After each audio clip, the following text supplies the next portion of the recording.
बिस्मिल्लाहिर्रहमानिर्रहीम। अस्सलाम वालेकुम। हार्वर्ड एकेडमी की तरफ से आपको खुश आमदीद कहते हैं। हम पढ़ रहे हैं constitution of Islamic Republic of Pakistan, यानी कि पाकिस्तान का दस्तूर। बेसिक डॉक्यूमेंट है जो हमें सेफ़ गार्ड करता है, हमें हमारी जो राइट्स, ड्यूटीज़, ऑब्लिगेशंस, हम किस तरीके से मुल्क के ज़िम्मेदार हैं और मुल्क या गवर्नमेंट या स्टेट हमें कौन सी सर्विसेज प्रोवाइड की ज़िम्मेदार है। ये सारी की सारी नो हाउ अवेयरनेस के लिए कॉन्स्टिट्यूशन का नॉलेज होना ज़रूरी है। तो इसी ज़मरे में हम ये बात करेंगे fundamental rights and principles of policy part 2 आज हम स्टार्ट कर रहे हैं, जिसमें हमने सबसे पहले तो डेफिनेशन देखनी है कि स्टेट है क्या। स्टेट कोई भी स्ट्रक्चर चेंज हो सकता है, लेकिन जो ओवरऑल सेटअप होता है, यानी कि जिस तरीके से पाकिस्तान की हम बात करें तो फेडरल गवर्नमेंट, प्रोविंशियल गवर्नमेंट और इसके जो कानून साज इदारे हैं, यानी कि पार्लियामेंट, जिसमें अपर हाउस सेनेट को कहते हैं, लोअर हाउस कौमी असम्बली को कहते हैं, और इस तरीके से बाकी जो लेजिस्लेचर बॉडीज़ हैं या फिर जो लोकल बॉडीज़ हैं और ऐसी गवर्नमेंट का ऑर्गन जो आप पे टैक्स आयद कर सकता है, वो सारी की सारी बॉडीज़ मिल के एक स्टेट बनाती हैं। तो यही यहाँ पे बताया गया है। इसके बाद चैप्टर नंबर 1 आता है फंडामेंटल राइट्स, यानी कि ये जो चैप्टर है हमें हमारा आइन जो मुल्क के शहरी हैं उनको बुनियादी हकूक़ देता है, बेसिक राइट्स देता है। ये जो बेसिक राइट्स हम आगे चल के आने वाले सेशन में उन पे बात भी करेंगे। वो बुनियादी हकूक़ हर एक को हासिल हैं और उन बुनियादी हकूक़ पे कोई भी ऐसा कानून आप नहीं लेके आ सकते जो बुनियादी हकूक़ को रोक दे या बुनियादी हक़ से आपको महरूम करे। अगर कोई भी ऐसा कानून आएगा तो वो अमल में नहीं आ सकता, उसको चैलेंज किया जा सकता है और उसको पास नहीं किया जाएगा, क्योंकि फंडामेंटल राइट्स के इनकंसिस्टेंट होगा, यानी कि इसके वो इन लाइन नहीं होगा। यानी कि फंडामेंटल राइट्स को आप निगेट किसी सूरत नहीं कर सकते, सिवाय चंद एक सिचुएशंस हैं। आज हमने उन पर भी बात करनी है कि वो कौन सी सिचुएशंस हैं, वो कौन से शहरी हैं जिनको वो हकूक़ हासिल नहीं हो सकते सिर्फ इस वजह से कि वो फंडामेंटल राइट्स में आते हैं। आज़ादी उसमें जो भी है, घूमने की आज़ादी, हक़ के राय इजहार की, यानी कि जो राय देने का, इजहार करने का एक जो हक़ दिया गया है उसकी, कुछ ऐसे इदारे हैं, कुछ ऐसे शहरी हैं जिनको ये हक़ नहीं प्रोवाइड किया जाएगा। क्यों? उनको ज़िम्मेदारी स्टेट ने ऐसी सौंपी है, अगर उनको भी ये हक़ हासिल हो जाए तो मुल्क का निज़ाम जो है वो सही तरीके से फंक्शन नहीं कर पाएगा।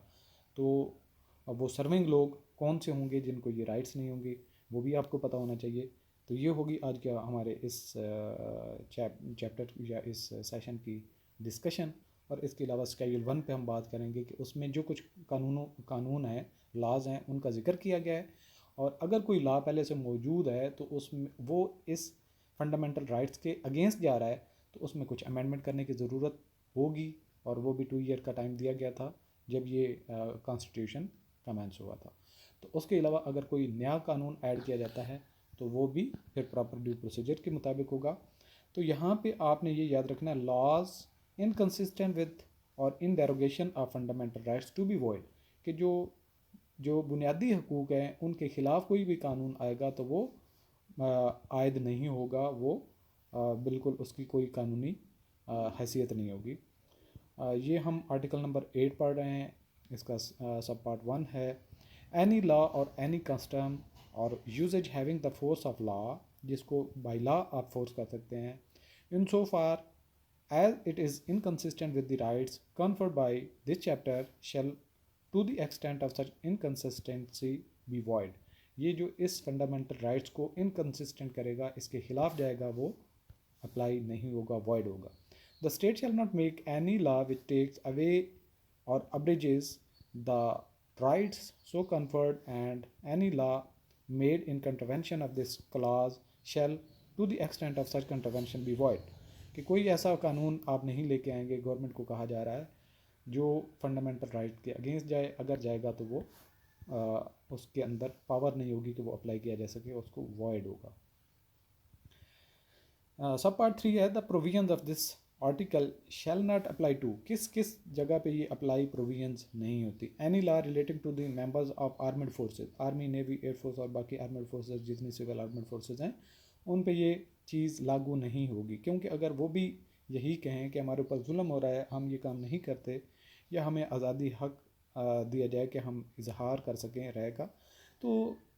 काम इन डिपार्टमेंट्स का चलना मुश्किल हो जाएगा, और या फिर डिसिप्लिन नहीं रहेगा। Or of the police or of such other forces as are charge with the maintenance of public order, जिनको आवाम के अंदर एक डिसिप्लिन, उनकी ज़िंदगी में नज़्म व ज़ब्त कायम करने के लिए बनाया गया है, उन इदारों के कारकुन